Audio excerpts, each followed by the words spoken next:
Hello my beautiful people, কেমন আছেন? আশা করছি সকলে ভালো আছেন। তো আজকে আবার একটা ছোট্ট ভিডিও নিয়ে চলে এসেছি আপনাদের সামনে। তো দেখতে পাচ্ছেন হেনা করার যে সঠিক পদ্ধতি এবং কেনই বা করবেন সেটাই কিন্তু আজকে আপনাদের সঙ্গে শেয়ার করব। চা পাতা আর জল ফুটিয়ে নিয়ে ভালো করে তারপরে এই হেনা আমি সারা রাত ভিজিয়ে রেখেছিলাম। আপনারা চাইলে 2-3 ঘন্টাও ভিজিয়ে রেখে তারপরে ইউজ করতে পারেন। আবার যদি আপনাদের মনে হয় কফি দিয়েও কিন্তু এটা ইউজ করতে পারেন। ভিজিয়ে রাখা হেনাতে আমি অ্যাড করে নিচ্ছি অ্যালোভেরা জেল। অ্যালোভেরা জেলে ভিটামিন এ, সি এবং ভিটামিন B12 আছে, যা আপনার হেয়ারকে গ্রোথ করতে কিন্তু অনেক সাহায্য করে। 1 চামচ পরিমাণ কিন্তু অ্যালোভেরা জেল নিয়ে নিলাম।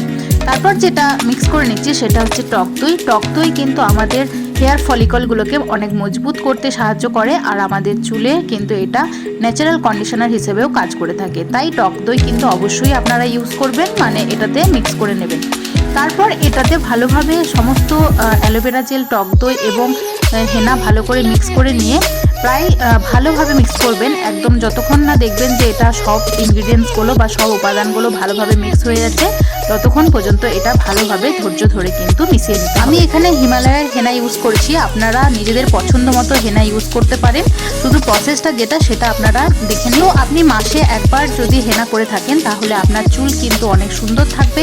এছাড়াও একটা ন্যাচারাল যে গোল্ডেন কালার থাকে সেটা আমার খুব পছন্দের, যেহেতু আমার চুল এমনিতেই প্রচণ্ড কালো, আর আমার সেই কালো কালারটা কিন্তু একদম পছন্দ। রেডি হেনাটা কিন্তু আপনি 2-3 ঘন্টা লাগিয়ে রাখবেন, তারপর নর্মাল জল দিয়ে ধুয়ে ফেলবেন।